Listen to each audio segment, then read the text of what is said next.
Hello दोस्तों, नमस्कार। SM किसी चैनल में मैं आप सब लोगों का दिल से बहुत बहुत स्वागत करता हूं। फर्स्ट टाइम विजिट किया जरूर चैनल को सब्सक्राइब कर लेना, बेल आइकन को हिट करके ऑल सिलेक्ट करके रख लेना। चैनल का लिंक ऊपर आई बटन पे नीचे डिस्क्रिप्शन में मिल जाएगा। एंड आज के दिन की बात करें, जितने भी इंपॉर्टेंट वीडियोज है सबके लिंक नीचे डिस्क्रिप्शन में दिए हैं, आप चाहो तो उनको भी कवर कर सकते हो। तो चले दोस्तों, फिलहाल इस वीडियो को स्टार्ट कर लेते हैं। ठीक है दोस्तों, अभी हम लोग आ चुके हैं बिल्कुल हमारे नॉर्मल स्क्रीन के ऊपर। एंड दोस्तों, आप सभी लोगों को पता है कि कल से वापस बाजार स्टार्ट होने यहाँ पे जा रहा है। ऐसा लग रहा है कि बहुत दिनों के बाद बाजार स्टार्ट होने जा रहा है, क्योंकि इस हफ्ते की बात करें, जो अभी हफ्ता ये हुआ है, बहुत सारी छुट्टियां थी, राइट। एंड जब भी ये फ्राइडे के दिन छुट्टी आ जाती है ना, तो आपको पता ही है कि फ्राइडे, सैटरडे, संडे बहुत ऐसा लगता है कि बहुत दिनों के बाद बाजार खुल रहा है। ठीक है, तो इस वीडियो में हम लोग क्या करने वाले हैं कि 5 दिन का हफ्ता रहता है बाजार के हिसाब से। अगर हम लोग बात करें तो ये 5 दिन बाजार के लिए कौन से इंपॉर्टेंट ट्रिगर पॉइंट है जिसके चलते बाजार में तेज़ी आ सकती है या फिर बाजार में गिरावट आ सकती है, उससे रिलेटेड हम लोग बातचीत यहाँ पे करने वाले हैं। बट उससे पहले भी हम लोग फॉर्मेलिटीज़ करेंगे, मतलब चेक कर लेंगे क्या ये हफ्ता भी पूरा 5 दिन चलने वाला है कि यहाँ पर भी कोई छुट्टी है। तो दोस्तों, बिल्कुल सही बात आपने यहाँ पे गेस की है कि 14 अप्रैल की भी अगर मैं बात करूँ, फ्राइडे, इस वक्त भी, इस हफ्ते में भी हम लोग को डॉक्टर बाबा साहेब अम्बेडकर जयंती के चलते हम लोग को छुट्टी देखने को यहाँ पे मिलने वाली है। मतलब अगेन हम कह सकते हैं कि 5 के बदले सिर्फ 4 ही दिन बाजार चलने वाला है, राइट। तो ये एक बेसिक पॉइंट था जो कि आप लोगों को पता है यहाँ पे होना चाहिए। देन दोस्तों, अभी हम लोग आ जाते हैं इंपॉर्टेंट ट्रिगर पॉइंट्स के, और मतलब कि सबसे पहले बाजार का माहौल क्या कहलाता है। ठीक है, तो बाजार के माहौल की अगर मैं बात करूँ, जो अभी फ्राइडे तो बोलना नहीं चाहिए, फ्राइडे तो बंद था बाजार, बट गुरुवार के दिन की अगर हम लोग बात करें तो हमें एक बहुत बड़ा सरप्राइजिंग फैक्टर देखने को मिला बाजार में। कौन सा?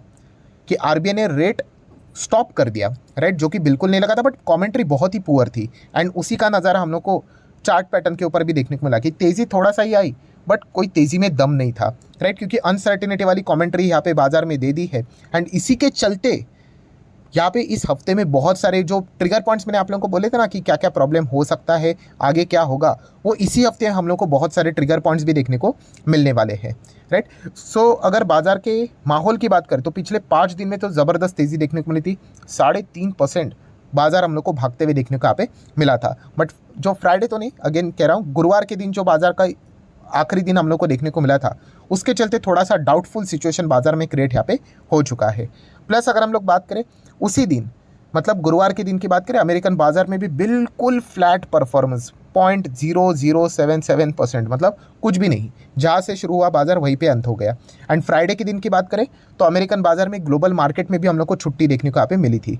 जो कल के दिन जो इंडियन मार्केट ओपन होने वाला है, बहुत सारे अनसर्टेनिटीज़ के चलते हम लोग को शुरुआत होते हुए देखने को मिलने वाली है। एंड गुरुवार के दिन की भी अमेरिकन बाजार की क्लोजिंग के हिसाब से बात करें तो बिल्कुल फ्लैट था। तो बहुत ही अनिश्चितताओं के साथ यहाँ पे कल हमारा बाजार ओपन होने जा रहा है, तो बहुत ही इंटरेस्टिंग चीज़ें हम लोग को देखने को मिल जाएंगी। ठीक है, देन दोस्तों बात करेंगे इंपॉर्टेंट ट्रिगर पॉइंट्स। तो दोस्तों, सबसे इंपॉर्टेंट ट्रिगर पॉइंट कौन सा है अभी फिलहाल? इन्फ्लेशन। दोस्तों, सीपीआई का डेटा इसी हफ्ते आने वाला है। जैसे मैंने आप लोगों को बोला ना कि आरबीआई ने जो सारी चीज़ें यहाँ पे की है, तो इसी से रिलेटेड जो डेटा है वो अभी हम लोग को कब देखने को मिलने वाला है? 12 मार्च को। अब यहाँ पे मतलब 12 मार्च, मतलब जो मार्च का डेटा है वो अभी हम लोग को अप्रैल में देखने को यहाँ पे मिलने वाला है, 12 अप्रैल में। ठीक है, तो 12 अप्रैल, ओके, मार्च का डेटा। ठीक, तो आप देख सकते हो कितना एक्सपेक्ट किया जा रहा है, 5.80 करके। किसका? हमारे इंडिया की मैं बात कर रहा हूँ। ये कितना आएगा ये हम लोग को 12 अप्रैल को यहाँ पे पता चल जाएगा। इसके पहले के जितने भी डेटा थे दोस्तों, बिल्कुल भी अच्छे नहीं आए थे, क्योंकि वो 6% से ज़्यादा देखने को मिले थे। जो टॉलरेंस लेवल है, जो आरबीआई ने खुद सेट करके रखा हुआ है, उसके बाहर थे। देख लेते हैं हकीकत में क्या होता है करके। बट ओवरऑल अगर हम लोग क्वार्टर की बात करें तो 6% के हम लोग बाहर रहने के ही यहाँ पे ज़्यादा चांसेस है। स्टिल हम लोग देख लेंगे कि इंडिया का सीपीआई का डेटा इस हफ्ते जो आने वाला है वो कैसा यहाँ पे रहने वाला है। अनुमान के आसपास रहेगा तो ठीक रहेगा, वरना बहुत ज़्यादा दिक्कतें हो सकती है, क्योंकि मैंने आप लोगों को बताया है कि जो रेट उन्होंने स्टॉप किया है अभी, उसके बाद गोल्डन पॉइंट करके मैंने आपको बताया था कि सीपीआई का डेटा क्या आएगा, उसके ऊपर ही बाजार का फोकस रहने वाला है। नो डाउट ये डेटा इतना ज़्यादा इंपॉर्टेंट नहीं है, क्योंकि जो फोरकास्टिंग की गई है वो आने वाले डेटा के लिए की गई है, फाइनेंशियल ईयर के लिए। आने वाला अगर हम लोग बात करें नेक्स्ट मई मंथ की भी बात करें, जून की बात करें, तभी जो डेटा आएगा अप्रैल का, वो देखना और भी ज़्यादा इंटरेस्टिंग जरूर रहेगा। बट चलिए कोई बात नहीं, ये भी फॉर्मेलिटी हम लोग इस हफ्ते यहाँ पे कर ही लेंगे। देन अगेन आप कह रहे हो कि सर इन्फ्लेशन अभी तो कवर किया। नहीं दोस्तों, अगेन एक और इन्फ्लेशन का डेटा इस हफ्ते आने वाला है। किसका? अमेरिका का। यस दोस्तों, अमेरिका का भी सीपीआई डेटा की अगर मैं बात करूं तो वो भी हम लोग को इसी हफ्ते देखने को यहाँ पे मिलने वाला है। एंड अगर हम लोग यहाँ पे फोरकास्टिंग की बात करें तो 5.2% एक्सपेक्ट किया जा रहा है लास्ट टाइम कितना था, 6% बोला था, 6% ही आया, तो बाजार कंफ्यूज था, हम लोगों ने देखा भी था, लाइव मैंने थोड़ा सा कवर भी किया था, बिल्कुल ऐसा ऐसा ऐसा ही चल रहा था, समझ में नहीं आ रहा था कि ऊपर भागे या नीचे जाए, राइट। तो कोई डायरेक्शन देखने को नहीं मिला। एंड इसके पहले भी ऐसा एक बार हुआ था 12 जनवरी को कि 6.5 एक्सपेक्ट किया था, 6.5 ही आया, राइट। सो जो फोरकास्टिंग की गई है उसी के आसपास अमेरिका का इन्फ्लेशन देखने को मिल रहा है। तो इस वक्त का जो फोरकास्टिंग है, बाप रे बाप, 5.2%, इतना नीचे एक्सपेक्ट कर रहे हैं। क्या ये पॉसिबल हो पाएगा? अगर हो गया तो बहुत अच्छी बात हम लोग को देखने को मिल सकती है कि शायद से अमेरिकन बाजार में भी क्या पता रेट को रोक दिया जाए करके। अभी बोलने के लिए तो उन्होंने ऐसा बोला नहीं कि हम लोग यहाँ पे इस फाइनेंशियल ईयर में रेट को स्टॉप करेंगे करके, बट अगर डेटा अच्छा आ जाता है तो दुनिया तो उम्मीद के ऊपर ही कायम है, बाजार भी उम्मीद कर के चक्कर में भाग भी सकता है। तो ये देखना इंटरेस्टिंग फैक्टर यहाँ पे रहेगा। तो ये भी इसी हफ्ते में देखने को मिलने वाला, मतलब इंडिया का भी सीपीआई का डेटा प्लस उसी के साथ साथ अमेरिका का, यूएस का भी सीपीआई का डेटा इसी हफ्ते देखने को मिलने वाला है। देन दोस्तों इंडिया का ही बात करें तो आईआईपी का भी डेटा हम लोग को इसी हफ्ते देखने को यहाँ पे मिलने वाला है। इंडिया इंडस्ट्रियल प्रोडक्शन की बात करें, राइट। सो इसके ऊपर भी आप लोगों का फोकस रहना चाहिए। नो डाउट ये इतना मतलब इंपॉर्टेंट रहता है, बट जितना महंगाई अभी चल रहा है, महंगाई अभी सेंटर ऑफ अट्रैक्शन है, इंपॉर्टेंट पॉइंट वही है, राइट। तो वहाँ पे जो भी डेटा आएगा उसके चलते बाजार में बड़ी हलचलें आपको देखने को मिल सकती है। देन इसी हफ्ते की बात करें दोस्तों तो एफओएमसी की बैठक तो हो गई, बट बैठक की आप सभी लोगों को पता है जो मिनट्स ऑफ मीटिंग्स यहाँ पे बनाए जाते हैं वो जारी हो जाएंगे, राइट। एंड उसी में हम लोग को और चीज़ें पता चलेंगी कि क्या क्या वो चीज़ें यहाँ पे सोच रहे करके, राइट। मीटिंग के अंदर क्या क्या चीज़ें यहाँ पे होती है उसका एक हम लोग को अनुमान मिल जाएगा। सो ये भी इसी हफ्ते में देखने को यहाँ पे मिलने वाला है, राइट। तो बहुत सारी चीज़ें हैं, इंडिया में से भी जुड़ी हुई है एंड विदेश से भी बहुत सारी खबरें आने वाली है। देन 13 अप्रैल की अगर हम लोग आगे की बात करें तो ब्रिटेन का भी जीडीपी का डेटा यहाँ पे रिलीज होने वाला है। हालांकि जीडीपी ये डेटा इतना कुछ मायने नहीं रख रहा है, बिकॉज इन्फ्लेशन क्या आ रहा है उसी के ऊपर हर किसी का फोकस है, क्योंकि पूरे दुनिया की जितने भी सेंट्रल बैंक है उनका दो ही काम होता है, मतलब इन्फ्लेशन को कंट्रोल करो एंड ग्रोथ को देखो करके। अभी आप इन्फ्लेशन को पकड़ने जाओगे तो ग्रोथ आपको कॉम्प्रोमाइज़ करना ही पड़ेगा। तो ये कोई मतलब बोलते हैं ना, हम कोई बड़ी उम्मीद नहीं लेके चल रहे कि ब्रिटेन का जीडीपी कोई बहुत सॉलिड आएगा करके, क्योंकि हर कोई इन्फ्लेशन को ही फोकस कर रहा है। तो जीडीपी की तो बैंड बजेगी ही बजेगी, देख लेते कितना बजेगी करके, दैट्स इट। देन बात करेंगे तो नो डाउट Q4 के रिजल्ट का भी सिलसिला ऑलरेडी स्टार्ट हो चुका है, बट अभी बड़े बड़े कंपनी के नंबर आएंगे। बड़े बड़े कंपनी मतलब हम कह सकते हैं यहाँ पे, जैसे कि आप देख सकते हो कि इंडेक्स वाली कंपनियां, जैसे कि निफ्टी 50 वाली कंपनी, आईटी सेक्टर की नंबर 1 कंपनी टीसीएस के नंबर इसी हफ्ते हम लोग को देखने को मिलने वाले हैं। उतना ही नहीं, अगर हम लोग थोड़ा और आगे जाए तो इन्फोसिस के भी नंबर हम लोग को इसी हफ्ते को देखने को यहाँ पे मिलने वाले हैं।